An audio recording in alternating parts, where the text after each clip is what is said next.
Xəbər verdiyimiz kimi Bakı Apellyasiya Məhkəməsi Arzum ləqəbi ilə tanınan tiktoker İldüzə Hacıyevanın apellyasiya şikayətini təmin edərək onun barəsində seçilmiş həbs qətimkan tədbirini ev dustaqlığı ilə əvəz edib. Məlumdur ki, İldüzə Hacıyeva Almaniyada yaşayır və himayəsində olan 4 övladı da hazırda həmin ölkədədir. O ev dustaqlığında olduğu müddətdə övladlarını ziyarət etmək üçün ölkədən çıxa bilərmi? Qlobal İnfoza danışan hüquqşünas Rövşən Məmmədov deyib ki, Bakı Apellyasiya Məhkəməsi bugün tiktokerin həbs qətimkan tədbirini ev dustaqlığı ilə əvəz edib və şərt irəli sürüb. Stat: Vəkilləri məhkəməyə onun 4 az yaşlı övladının olmasını və həbsdə qalsa uşaqların Almaniyada sığınacağa düşmək riski olduğunu deyiblər. Amma bu o demək deyil ki, ona Almaniyaya getməyə icazə verilib.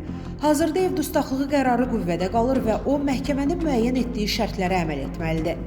Xaricə getmək üçün ayrıca məhkəmə qərarı və ya qətimkan tədbirinin dəyişdirilməsi gərəkdir. Hazırda rəsmi açıqlanan məlumatlarda ona Almaniyaya getməyə icazə verildiyi barədə heç bir qeyd yoxdur. Statın sonu. Əziz izləyicilər, xəbərlərdən məlumat əldə etmək üçün kanalımıza abunə ola bilərsiniz.